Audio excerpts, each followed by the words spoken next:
this record right here. This is Kenny Rogers' 1981 album called Share Your Love. Some cool things I noticed about this record was that Lionel Richie, he produced this whole thing.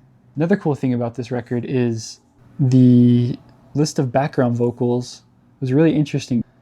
We have Lionel Richie as background vocals on Goin Back to Alabama, which is the song we're going to talk about today.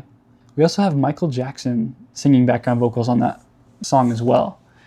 So yeah, I mean, naturally when I saw that Michael Jackson was singing on the background vocals of that Goin Back to Alabama song, I had to listen to it to see if I could hear it. And it's very subtle. Like, you really have to be listening to hear his voice, but he goes in that higher register and Kenny Rogers is kind of in the lower register, and it really blends well together.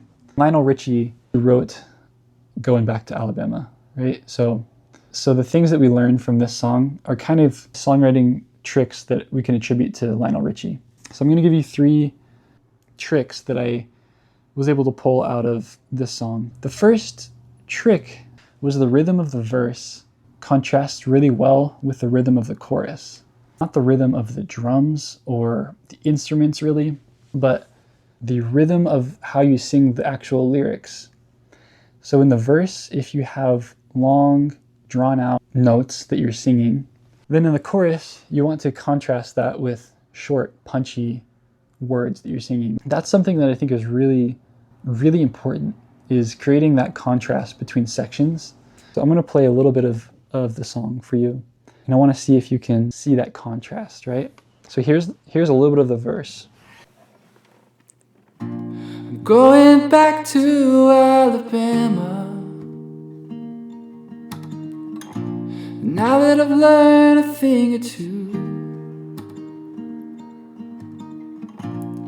life for me ain't been that easy. I've still got some living yet to do. All right, so that's the verse, right? It's nice, it's easy, it's smooth. And then listen to the chorus. So the chorus, when it comes in, it contrasts that, like this. 'Cause a man who walks by the side of the road can turn himself around. He could pick himself up and dust himself up and start all over again. My friend. Back to that easy, smooth verse. Next thing is the contrast of when those verse lyrics come in versus when the chorus lyrics come in. You have 1, 2, 3, 4, with that same steady rhythm. When you hit that 1, that downbeat, that's a really strong beat in music. That's where you feel most solid. It feels like home, rhythmically speaking. Where you put that first word of a section, when you're singing in relation to that downbeat is really important. Okay, so listen to that song again.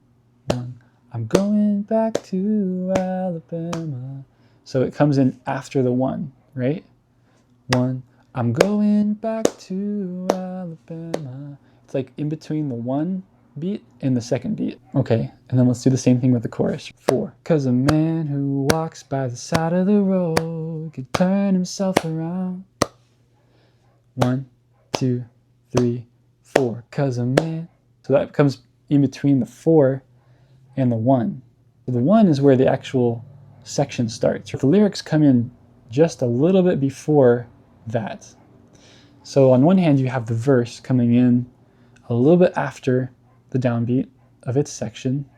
And then on the other hand, you have the chorus starting a little bit before that section starts. If you start the verse on the same beat that you start the chorus or vice versa, you lose momentum. And it actually makes you kind of bored of the song. When you vary up the start of your lyrics between the verses and the choruses and the bridges and the pre-choruses, between all those, make them different. It creates variety and it creates surprise.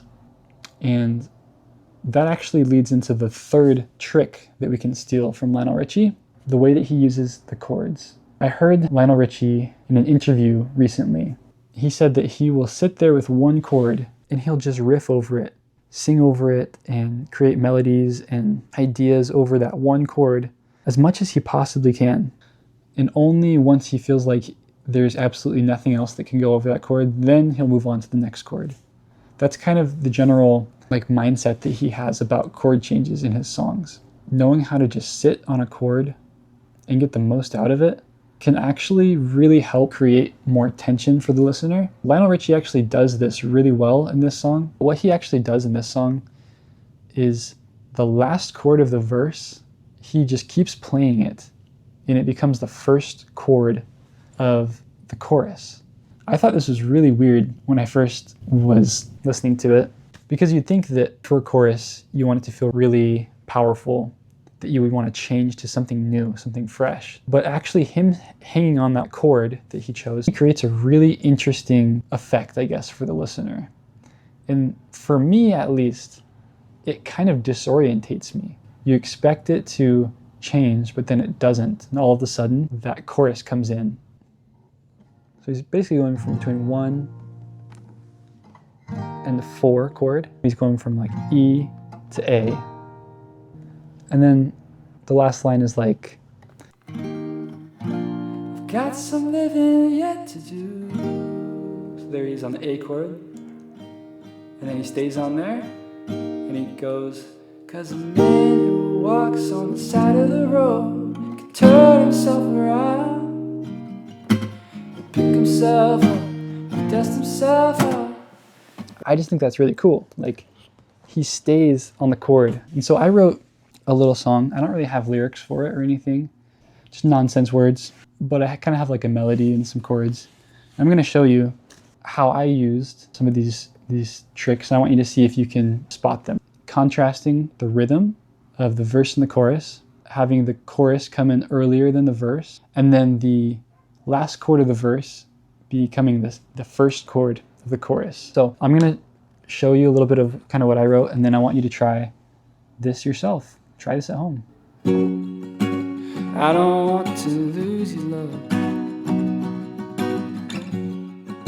and I don't want to try. Babe, I'll always choose your love,